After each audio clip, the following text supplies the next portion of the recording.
ਇੱਕ ਤੇ ਉਹ ਸਿਮਰਨ ਜਿਹੜਾ ਆਪਾਂ ਵਾਹਿਗੁਰੂ ਵਾਹਿਗੁਰੂ ਕਰਦੇ ਆ, ਜਪਦੇ ਆ, ਇਹ ਤੇ ਸਿਮਰਨ ਹੈ ਹੀ। ਇੱਕ ਅਕਾਲ ਪੁਰਖ ਵਾਹਿਗੁਰੂ ਪਰਮਾਤਮਾ ਨੂੰ, ਪਰਮੇਸ਼ਰ ਨੂੰ ਜਦੋਂ ਵੀ ਉਹ ਕੋਈ ਵਸਤੂਆਂ ਦਿੰਦਾ ਹੈ, ਸੋਹਣਾ ਮਕਾਨ ਦਿੱਤਾ, ਘਰ-ਬਾਰ ਦਿੱਤਾ, ਰਹਿਣ ਲਈ ਐਸ਼ੋ ਆਰਾਮ ਦਿੱਤੇ, ਤੇ ਜਦੋਂ ਉਹ ਚੀਜ਼ਾਂ ਮਿਲਣ ਤੇ ਬੰਦਾ ਦਿਲੋਂ ਕਵੇ ਹੇ ਪਰਮਾਤਮਾ ਤੇਰਾ ਧੰਨਵਾਦ ਹੈ, ਇਹ ਵੀ ਪਰਮਾਤਮਾ ਦਾ ਸਿਮਰਨ ਹੈ।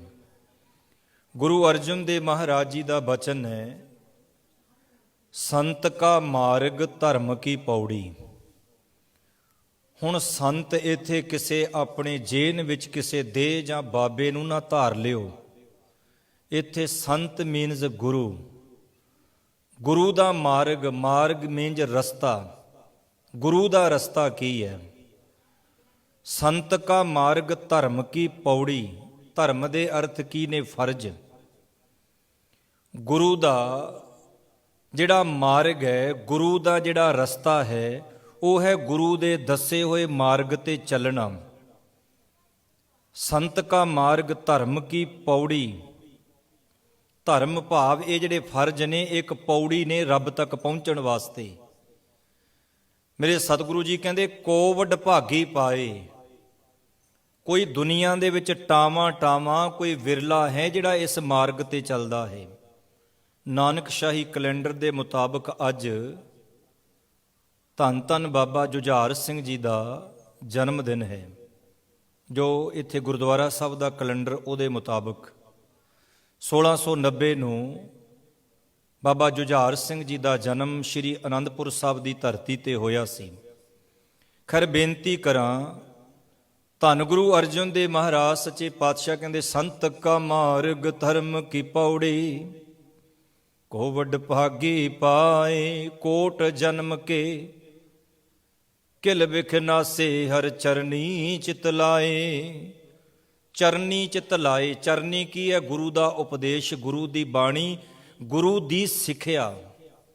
ਜਦੋਂ ਤੂੰ ਆਪਣਾ ਮਨ ਗੁਰੂ ਦੀ ਸਿੱਖਿਆ ਨਾਲ ਜਾਂ ਗੁਰੂ ਦੇ ਉਪਦੇਸ਼ ਨਾਲ ਤੂੰ ਜੋੜ ਲੇਗਾ ਤੇ ਗੁਰੂ ਸਾਹਿਬ ਜੀ ਕਹਿੰਦੇ ਤੇਰੇ ਜਨਮਾਂ ਜਨਮਾਤਰਾਂ ਦੇ ਪਾਪ ਵਿਕਾਰ ਨੇ ਜਿਹੜੇ ਉਹ ਖਤਮ ਹੋ ਜਾਣਗੇ, ਉਹ ਟੁੱਟ ਜਾਣਗੇ, ਨਾਸ ਹੋ ਜਾਣਗੇ। ਪਰ ਹਰ ਚਰਨੀ ਚਿਤ ਲਾਏ, ਚੇਤੀ ਲਾਉਣਾ ਤੇ ਔਖਾ ਹੈ, ਚੇਤੀ ਤੇ ਨਹੀਂ ਨਾ ਲੱਗਦਾ।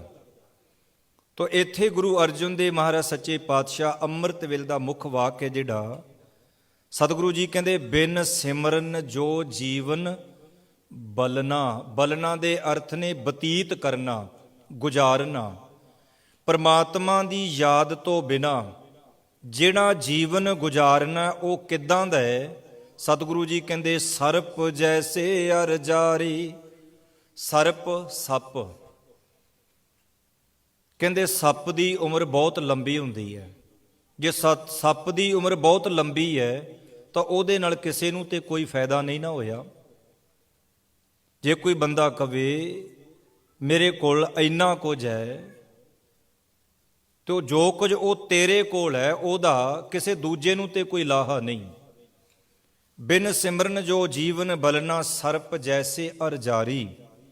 ਰੱਬ ਦੀ ਯਾਦ ਤੋਂ ਬਿਨਾਂ ਜਿਹੜੀ ਜ਼ਿੰਦਗੀ ਗੁਜ਼ਾਰਨੀ ਹੈ, ਜਿਵੇਂ ਸੱਪ ਆਪਣੀ ਉਮਰ ਭੋਗਦਾ ਹੈ, ਉਹਦਾ ਫਾਇਦਾ ਕੋਈ ਨਹੀਂ, ਕਿਉਂਕਿ ਉਹ ਜਿੰਨੀ ਉਮਰ ਭੋਗਦਾ ਹੈ ਤੇ ਉਹ ਸਾਰੀ ਉਮਰ ਜ਼ਹਿਰ ਤੇ ਵਿਸ਼ ਹੀ ਘੋਲਦਾ ਰਹਿੰਦਾ ਹੈ।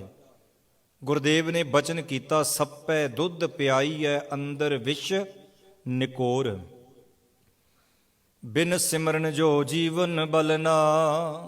ਧੰਨ ਗੁਰੂ ਗੋਬਿੰਦ ਸਿੰਘ ਮਹਾਰਾਜ ਜੀ ਦੇ ਕੋਲ ਛੋਟੀ ਜੀ ਬੇਨਤੀ ਕਰਾਂ। ਇਤਿਹਾਸ ਵਿੱਚੋਂ ਕੁਝ ਕੁ ਸੱਜਣ ਆਏ ਇਕੱਠੇ ਹੋ ਕੇ, ਕਹਿੰਦੇ ਪਾਤਸ਼ਾਹ ਇਸ ਇਲਾਕੇ ਦੇ ਵਿੱਚ ਸ਼ੇਰ ਰਹਿੰਦਾ ਹੈ, ਸ਼ੇਰਾਂ ਦੇ ਸ਼ਿਕਾਰ ਸਿੰਘਾਂ ਨੇ ਬਹੁਤ ਕੀਤੇ। ਹਰੀ ਸਿੰਘ ਨਲੂਏ ਨੇ ਵੀ ਸ਼ੇਰ ਦਾ ਸ਼ਿਕਾਰ ਕੀਤਾ ਸੀ। ਭਾਈ ਸਾਹਿਬ ਭਾਈ ਕੇਸਰ ਸਿੰਘ ਜੀ ਨੇ, ਭਾਈ ਸਾਹਿਬ ਭਾਈ ਰੋਸ਼ਨ ਸਿੰਘ ਜੀ ਨੇ, ਔਰ ਧੰਨ ਗੁਰੂ ਹਰਗੋਬਿੰਦ ਸਾਹਿਬ ਮਹਾਰਾਜ ਜੀ ਨੇ ਵੀ ਸ਼ੇਰ ਦਾ ਸ਼ਿਕਾਰ ਕੀਤਾ। ਸਤਿਗੁਰਾਂ ਦੇ ਦਰਬਾਰ ਵਿੱਚ ਆ ਕੇ ਅਰਜ਼ ਕੀਤੀ, ਪਾਤਸ਼ਾਹ ਬਾਹਰ ਇਲਾਕੇ ਵਿੱਚ ਸ਼ੇਰ ਫਿਰਦਾ, ਬੜਾ ਖੂਨਖਾਰ ਸਾਨੂੰ ਕੰਮਾਂ ਕਾਰਾਂ ਤੇ ਜਾਣਾ ਬਹੁਤ ਔਖਾ ਹੈ। ਕਿਸੇ ਰਾਹੀ ਪਾਂਧੀ ਦਾ ਉਹ ਕੋਈ ਨੁਕਸਾਨ ਨਾ ਕਰ ਦੇ, ਆਪ ਜੀ ਤੇ ਸਮਰੱਥ ਹੋ, ਕੋਈ ਨਾ ਕੁਝ ਉਹਦਾ ਕੋਈ ਇੰਤਜ਼ਾਮ ਕਰੋ। ਜਦੋਂ ਕੁਝ ਪਿੰਡ ਦੇ ਸੱਜਣਾ ਨੇ ਇਹ ਆਖਿਆ ਤਾਂ ਕਲਗੀਧਰ ਦਸ਼ਮੇਸ਼ ਪਿਤਾ ਨੇ ਬਹੁਤਾ ਧਿਆਨ ਨਹੀਂ ਦਿੱਤਾ। ਇਹ ਆਪਾਂ ਨੂੰ ਪਤਾ ਹੈ, ਆਪਾਂ ਕਹਿੰਦੇ ਆ ਸਾਡੀ ਗੱਲ ਵੱਲ ਹਰ ਬੰਦਾ ਧਿਆਨ ਦੇਵੇ, ਪਰ ਅਸੀਂ ਕਿਸੇ ਦੀ ਗੱਲ ਧਿਆਨ ਨਾਲ ਨਾ ਸੁਣੀਏ।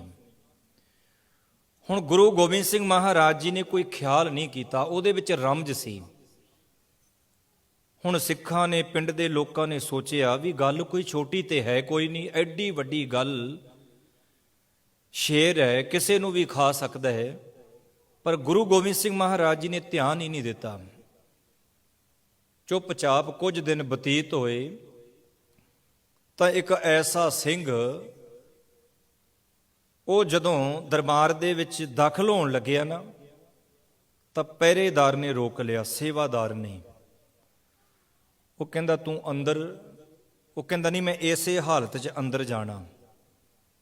ਉਹ ਕਹਿੰਦਾ ਇਹ ਕਿਹੜੀ ਭੇਟਾ, ਕਿਉਂਕਿ ਉਹਨੇ ਸ਼ੇਰ ਦੀ ਖੱਲ ਆਪਣੇ ਮੋਢਿਆਂ ਤੇ ਚੁੱਕੀ ਹੋਈ ਸੀ ਤੇ ਇੱਕ ਹੱਥ ਦੇ ਨਾਲ ਖੋਤੇ ਦਾ ਕੰਨ ਫੜਿਆ ਹੋਇਆ ਸੀ।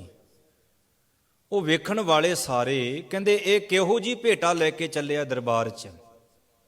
ਉਹ ਕਹਿੰਦਾ ਇਹ ਤੂੰ ਬਾਹਰ ਰੱਖ ਦੇ। ਕਹਿੰਦੇ ਨਹੀਂ, ਇਹ ਭੇਟਾ ਨਹੀਂ, ਮੈਂ ਗੁਰੂ ਗੋਬਿੰਦ ਸਿੰਘ ਮਹਾਰਾਜ ਜੀ ਦੇ ਕੋਲ ਹੀ ਜਾਣਾ ਹੈ। ਜਦੋਂ ਕਲਗੀਧਰ ਦਸ਼ਮੇਸ਼ ਪਿਤਾ ਜੀ ਦੇ ਕੋਲ ਗਿਆ ਤਾਂ ਸਾਰੇ ਵੇਖ ਕੇ ਹੈਰਾਨ ਨੇ ਵੀ ਇਹ ਕੀ ਗੱਲ ਹੈ, ਇਹਨੇ ਤਾਂ ਸ਼ੇਰ ਦਾ ਸ਼ਿਕਾਰ ਕਰ ਲਿਆ। ਧੰਨ ਗੁਰੂ ਗੋਬਿੰਦ ਸਿੰਘ ਮਹਾਰਾਜ ਸੱਚੇ ਪਾਤਸ਼ਾਹ ਕਹਿੰਦੇ ਦਰਅਸਲ ਇਹ ਸ਼ੇਰ ਨਹੀਂ ਸੀ। ਤੇ ਉਹ ਜਿਹੜਾ ਸਿੱਖ ਸੀ ਨਾ, ਉਹ ਕਹਿੰਦਾ ਪਾਤਸ਼ਾਹ ਇਹ ਇਉਂ ਲੱਗਦਾ ਸੀ ਵੀ ਸ਼ੇਰ ਹੈ, ਦਰਅਸਲ ਕਿਸੇ ਨੇ ਖੋਤੇ ਦੇ ਉੱਪਰ ਸ਼ੇਰ ਦੀ ਖੱਲ ਪਾ ਦਿੱਤੀ ਤੇ ਉਸ ਖੋਤੇ ਨੂੰ ਸਾਰੇ ਲੋਕ ਸ਼ੇਰ ਸਮਝ ਕੇ ਉਹ ਤੋਂ ਡਰਦੇ ਰਹੇ। ਪਰ ਉਹਦੀ ਪਹਿਚਾਣ ਪਤਾ ਕਦੋਂ ਹੋਈ, ਜਦੋਂ ਉਹਨੇ ਹਰਾ ਘਾਹ ਦੇਖਿਆ। ਹਰੀ ਅੰਗੂਰੀ ਗਧਾ ਚਰੈ, ਨਿਤ ਉਠ ਹਾਸੈ ਹੀਂਗੈ ਮਰੈ। ਇਹ ਗੱਲ ਮਨ ਦੀ ਵੀ ਹੋ ਰਹੀ ਹੈ। ਹੁਣ ਜਦੋਂ ਉਸ ਖੋਤੇ ਨੇ ਘਾਹ ਵੇਖਿਆ ਤੇ ਘਾਹ ਵੱਲ ਭੱਜਿਆ, ਲੋਕ ਕਹਿੰਦੇ ਹੈ ਵੀ ਸ਼ੇਰ ਤਾਂ ਘਾਹ ਖਾਂਦਾ ਨਹੀਂ, ਉਹਨੂੰ ਪਤਾ ਲੱਗ ਗਿਆ ਵੀ ਇਹ ਸ਼ੇਰ ਨਹੀਂ, ਕੋਈ ਖੋਤਾ ਹੈ। ਧੰਨ ਗੁਰੂ ਗੋਬਿੰਦ ਸਿੰਘ ਮਹਾਰਾਜ ਸੱਚੇ ਪਾਤਸ਼ਾਹ ਕਹਿੰਦੇ ਇਹਦੇ ਉੱਪਰ ਕਿਸੇ ਹੋਰ ਨੇ ਖੱਲ ਨਹੀਂ ਪਾਈ, ਇਹ ਖੋਤੇ ਤੇ ਖਾਲੀ ਅਸੀਂ ਪਾਈ ਸੀ ਤੁਹਾਨੂੰ ਸਮਝਾਉਣ ਲਈ। ਕਹਿੰਦੇ ਪਾਤਸ਼ਾਹ ਇਹਦੇ ਵਿੱਚੋਂ ਕੀ ਸਿੱਖਿਆ ਮਿਲਦੀ ਹੈ? ਕਲਗੀਧਰ ਦਸ਼ਮੇਸ਼ ਪਿਤਾ ਜੀ ਕਹਿੰਦੇ ਵੀ ਜਿੰਨਾ ਚਿਰ ਤੁਸੀਂ ਬਾਹਰਲੀ ਤੌਰ ਤੇ, ਸਰੀਰਕ ਰੂਪ ਦੇ ਵਿੱਚ ਬਾਹਰਲੀ ਤੌਰ ਤੇ ਤੁਹਾਡੇ ਕੋਲ ਅੰਦਰ ਧਰਮ ਨਹੀਂ, ਬਾਹਰਲੀ ਤੌਰ ਤੇ ਵਿਖਾਵਾ, ਲੋਕ ਤੁਹਾਨੂੰ ਪੂਜਣਗੇ, ਲੋਕ ਤੁਹਾਡੇ ਤੋਂ ਡਰਨਗੇ। ਜਿਸ ਦਿਨ ਤੁਹਾਡੀ ਹਕੀਕਤ ਸਾਹਮਣੇ ਆ ਗਈ, ਜਿਵੇਂ ਖੋਤੇ ਦਾ ਕੰਨ ਮਰੋੜ ਕੇ ਆ ਸਿੱਖ ਦਰਬਾਰ ਵਿੱਚ ਲਿਆਇਆ ਨਾ, ਤੇ ਲੋਕ ਤੁਹਾਨੂੰ ਐਦਾਂ ਖਿੱਚੀ ਫਿਰਨਗੇ। ਇਸ ਤਰ੍ਹਾਂ ਤੋਂ ਸਤਿਗੁਰੂ ਸੱਚੇ ਪਾਤਸ਼ਾਹ ਕਹਿੰਦੇ ਬਾਹਰਲੀ ਤੌਰ ਤੇ ਜੇ ਤੁਸੀਂ ਖਾਲਸੇ ਜੇ ਤੇ ਅੰਦਰਲੇ ਤੌਰ ਤੇ ਵੀ, ਅੰਦਰੂਨੀ ਤੌਰ ਤੇ ਵੀ ਤੁਸੀਂ ਖਾਲਸੇ ਬਣੋ। ਤੇ ਭਗਤ ਕਬੀਰ ਸਾਹਿਬ ਜੀ ਨੇ ਵੀ ਜ਼ਿਕਰ ਕੀਤਾ, ਕਹੋ ਕਬੀਰ ਜਨ ਭਏ ਖਾਲਸੇ, ਪ੍ਰੇਮ ਭਗਤ ਜਿਨ ਜਾਨੀ। ਸਹੀ ਮਾਇਨਿਆਂ ਵਿੱਚ ਜਿਨੇ ਗੁਰੂ ਦਾ ਮਾਰਗ ਸਮਝ ਲਿਆ, ਸੰਤ ਕਾ ਮਾਰਗ ਧਰਮ ਕੀ ਪੌੜੀ, ਜਿਨੇ ਗੁਰੂ ਦਾ ਮਾਰਗ ਸਮਝ ਲਿਆ, ਜਿਨੇ ਗੁਰੂ ਦੇ ਪ੍ਰੇਮ ਨੂੰ ਸਮਝ ਲਿਆ, ਜਿਹੜਾ ਪ੍ਰੇਮਾ ਭਗਤੀ ਦੇ ਵਿੱਚ ਭਿੱਜ ਗਿਆ, ਉਹ ਫਿਰ ਦੁਨੀਆ ਦੇ ਵਹਿਮਾਂ ਭਰਮਾਂ ਦੇ ਵਿੱਚ ਨਹੀਂ, ਉਹ ਫਿਰ ਗੁਰੂ ਨੂੰ ਹੀ ਸਮਰਪਿਤ ਹੋ ਜਾਂਦਾ। ਤੋ ਮੇਰੇ ਗੁਰੂ ਗੋਬਿੰਦ ਸਿੰਘ ਮਹਾਰਾਜ ਜੀ ਨੇ ਇਹ ਕੌਤਕ ਤਾਂ ਕੀਤਾ ਸੀ ਕਿਉਂਕਿ ਉਹਨਾਂ ਸਮਿਆਂ ਦੇ ਵਿੱਚ ਵੀ ਲੋਕ ਧਰਮ ਦਾ ਵਿਖਾਵਾ ਕਰਕੇ ਦੂਜੇ ਲੋਕਾਂ ਨੂੰ ਲੁੱਟ ਰਹੇ ਸਨ। ਮੇਰੇ ਸਤਿਗੁਰੂ ਜੀ ਕਹਿੰਦੇ ਜੇ ਖਾਲਸਾ ਹੋਵੇ, ਵੈਸੇ ਖਾਲਸੇ ਦੇ ਅਰਥ ਹੁੰਦੇ ਨੇ ਆਜ਼ਾਦੀ, ਖਾਲਸੇ ਦੇ ਅਰਥ ਹੁੰਦੇ ਨੇ ਖੁਦ ਮੁਖਤਿਆਰੀ। ਬੜੇ ਅਰਥ ਨੇ ਖਾਲਸੇ ਦੇ।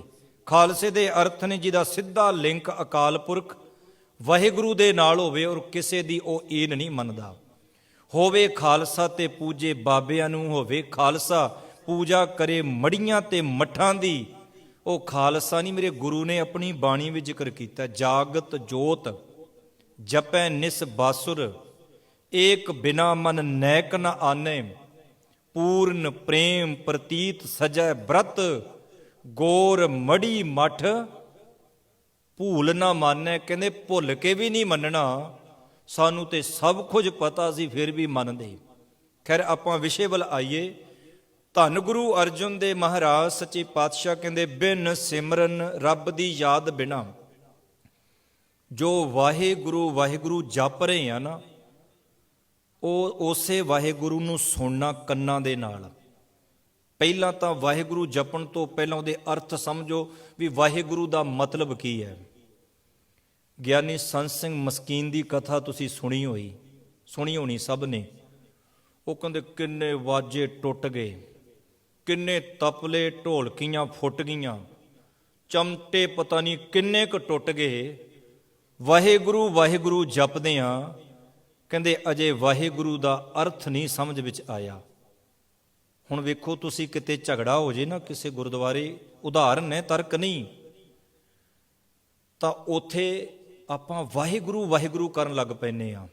ਲੜਾਈ ਰੋਕਣ ਲਈ ਸਾਨੂੰ ਵਾਹਿਗੁਰੂ ਵਾਹਿਗੁਰੂ ਕਹਿਣਾ ਪੈਂਦਾ। ਇਹ ਹਕੀਕਤ ਹੈ। ਆਉਣ ਵਾਲੇ ਸਮੇਂ ਵਿੱਚ ਜਦੋਂ ਗੁਰਦੁਆਰੇ ਵਾਹਿਗੁਰੂ ਵਾਹਿਗੁਰੂ ਕਹਿਣਾ, ਲੋਕਾਂ ਨੇ ਕਹਿਣਾ ਬੇਬੇ ਗੁਰਦੁਆਰੇ ਲੜਾਈ ਹੋ ਪਈ। ਇਹ ਕਹਿਣਾ ਲੋਕਾਂ ਨੇ ਕਿਉਂ? ਕਿਉਂਕਿ ਨਿਆਣਿਆਂ ਦੇ ਜੇਨ ਵਿੱਚ ਹੋ ਜਾਣਾ ਵੀ ਜਦੋਂ ਵਾਹਿਗੁਰੂ ਜਪਦੇ ਉਦੋਂ ਹੀ ਲੜਾਈ ਹੁੰਦੀ ਹੈ। ਭਾਵ ਇਹ ਵਾਹਿਗੁਰੂ ਸੀ ਅੰਦਰ ਨੂੰ ਜਗਾਉਣ ਲਈ, ਵਾਹਿਗੁਰੂ ਸੀ ਉਸ ਨੂੰ ਸਮਝਣ ਲਈ। ਪਰ ਹੁਣ ਵਾਹਿਗੁਰੂ ਆਪਾਂ ਉਦੋਂ ਵੇਖੋ, ਕਈ ਦਫਾ ਝਗੜਾ ਨਹੀਂ ਹੋ ਜਾਂਦਾ ਦਰਬਾਰ ਵਿੱਚ ਜਾਂ ਕਿਤੇ ਵੀ, ਤੋ ਮੇਰੇ ਵਰਗੇ ਹਟਾਉਣ ਦੀ ਬਜਾਏ ਕਹਿਣਗੇ ਵਾਹਿਗੁਰੂ ਵਾਹਿਗੁਰੂ ਵਾਹਿਗੁਰੂ।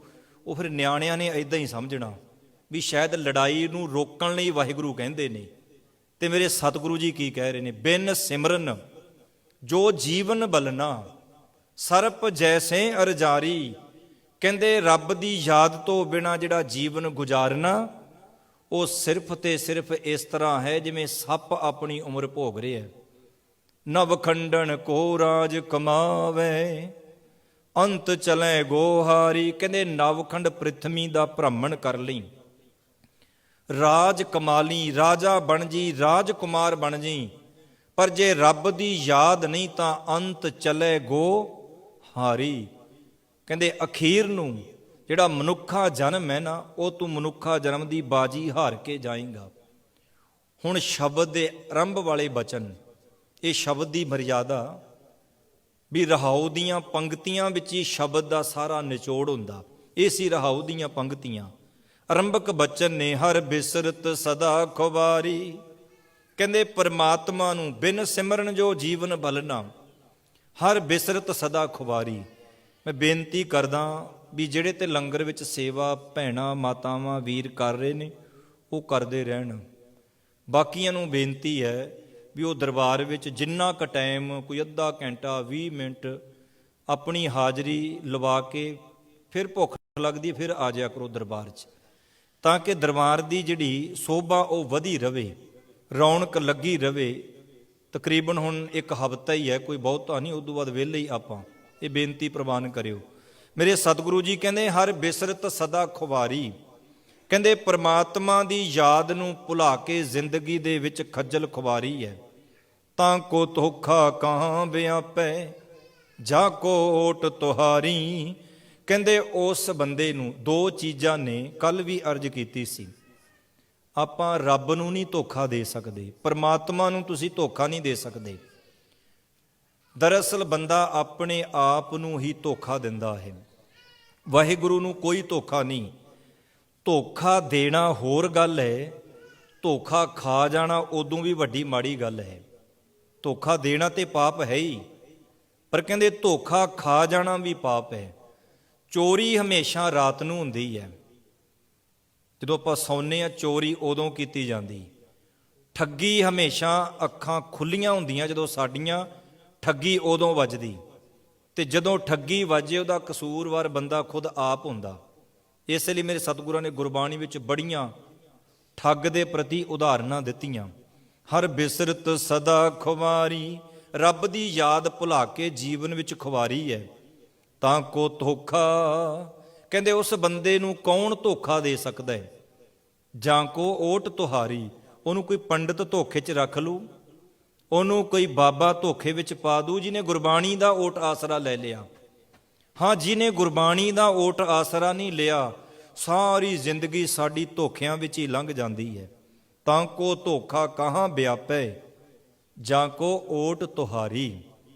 ਕਹਿੰਦੇ ਜਿਹਨੂੰ ਮਾਲਕ ਵਾਹਿਗੁਰੂ ਦੀ ਓਟ, ਓਟ ਦੇ ਅਰਥ ਕੀ ਨੇ? ਆਸਰਾ।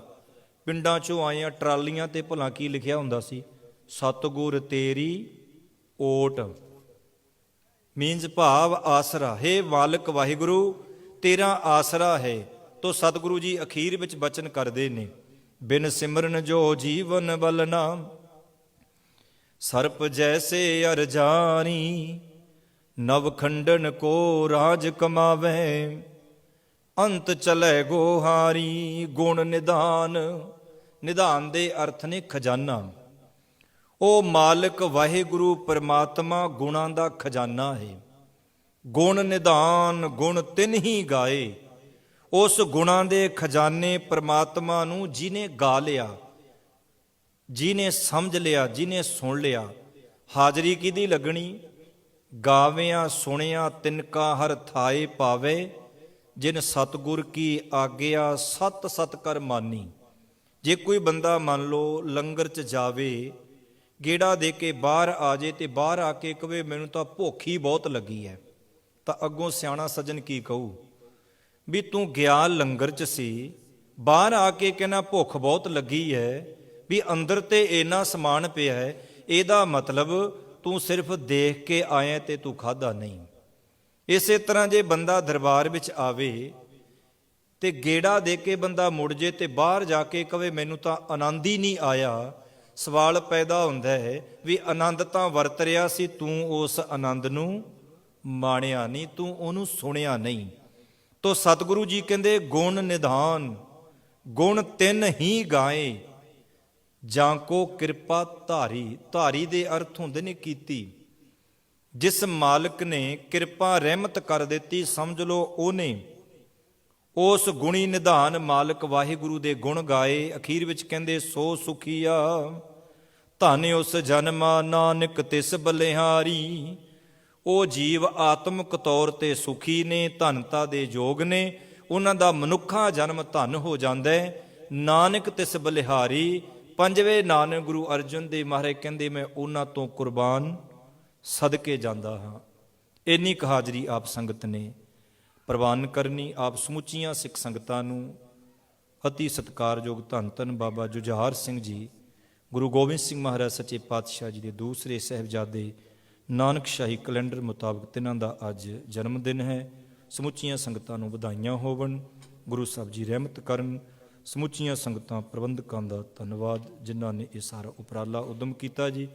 ਵਾਹਿਗੁਰੂ ਜੀ ਕਾ ਖਾਲਸਾ, ਵਾਹਿਗੁਰੂ ਜੀ ਕੀ ਫਤਿਹ। ਵਾਹਿਗੁਰੂ ਜੀ ਕਾ ਖਾਲਸਾ, ਵਾਹਿਗੁਰੂ ਜੀ ਕੀ ਫਤਿਹ। ਧੰਨਵਾਦੀਆਂ ਭਾਈ ਸਾਹਿਬ ਭਾਈ ਗੁਰਸੇਵਕ ਸਿੰਘ ਜੀ ਦੇ, ਜਿਨ੍ਹਾਂ ਨੇ ਆਪ ਸੰਗਤਾਂ ਨੂੰ ਕਥਾ ਵਿਚਾਰ ਸਰਵਣ ਕਰਵਾਈ। ਹੁਣ ਮੈਂ ਬੇਨਤੀ ਕਰਦਾ ਭਾਈ ਸਾਹਿਬ ਭਾਈ